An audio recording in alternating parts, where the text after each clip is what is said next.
ప్రాజెక్టుల్లో danger bells, జలాశయాల్లో వేగంగా పడిపోతున్న water levels.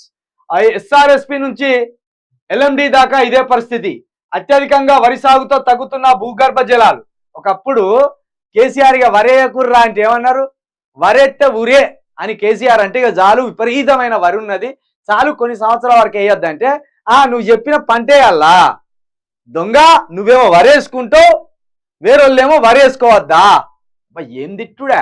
ఇప్పుడు మంచిగా తెలివికి వచ్చిందిలారా, ఇప్పుడు తెలివికి వచ్చిందా. ఇప్పుడు ఇక్కడ ఏం రాసుకొచ్చిండు, మీ చీకటి పేపర్ వాడు ఏం రాసుకొచ్చిండు, అత్యధికంగా వరి సాగుతో తగ్గుతున్న భూగర్భ జలాలు.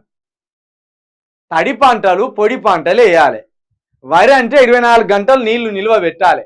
కేసీఆర్ తెలివి తక్కువ చెప్పిండు. అప్పుడు వేయకుర్రాయిగా వరి ఎక్కువైపోయింది, ఉన్నధాన్యం మురిగిపోతుంది. ఒకవేళ వరేసుకున్న రైతులు ఉరి పెట్టుకున్నట్టే అంటే కేసీఆర్ పొట్టు తిట్టింది. ఎందుకంటే నేను వ్యవసాయదారునే కాబట్టి నాకు తెలుసురా బాబు అని చెప్తే వాళ్ళు నమ్మాలి. ఇప్పుడు ఈ రాసుకొచ్చిందిగా ఇక చెప్పుతాడు కొట్టినట్టు అవుతుంది. ఇప్పుడు నిరుడు అక్టోబర్ నుంచి 54% లోటు వర్షపాతం. 54% వర్షపాతం లోట, సగానికంటే ఎక్కువ వర్షపాతం లోటు ఏర్పడ్డది. చూడండి ఇక ఎల్ నీనో ఎఫెక్ట్తో మార్చిలోనే మండుతున్న ఎండలు. అవును, వేసవి అవసరాల దృష్ట్యా సాగునీటి సప్లై తగ్గిస్తున్న సర్కార్. సాగునీటి అయితే మనం గృహ అవసరాలు ఉంటే అత్యధికంగా ఎండాకాలంలో మనకు నీళ్లు ఎక్కువ తాగుతూ ఉంటాం. అదేవిధంగా ఇంట్లో పనులు చేసుకోవడానికి, ఇండస్ట్రియల్ ఏరియాలకు ఇట్లా అనేక అవసరాలు పడతాయి కాబట్టి వాటరు ఇప్పుడు సాగునీటికి తగ్గించినట.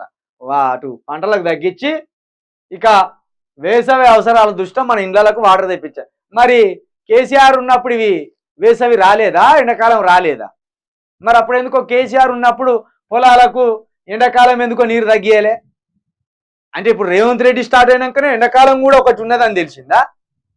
ఇట్లున్నది కథ, ఏం చేస్తాం. పంటలు ఎండుతున్నాయని రోడ్డెక్కుతున్న రైతులు. ఎక్కుర్రి తెలవాలి మీకు, రైతులు కేసీఆర్ను అన్ని రకాల ప్రజలు మోసం చేసింది. నిరుద్యోగులు కోపంగా ఉన్నారంటే ఒక పద్ధతి, ఎందుకంటే వాళ్ళకి వేయవలసినవి వేయలేదు, రావాల్సినవి రాలేదు. మరి రైతులు ఎందుకు కోపంగా ఉండి కేసీఆర్కి వేయలే అంటే వాళ్ళ సాగుదలకు వాళ్ళే తెచ్చుకున్నారు. రండి ఇక రోడ్ల మీదకి వచ్చి లొలి పెట్టాలి, ఈ పోలీసు వాళ్ళు వచ్చి మిమ్మల్ని అన్నాలి. గప్పుడు కానీ మీకు తెలియదు. బాబ్బా ఏం పని చేస్తేమిరా మేము, మా ఒంటి మీద అలాంటి దెబ్బలు పడేదాకా తెచ్చుకుంటేమి అనేది తెలిసిపోతుంది.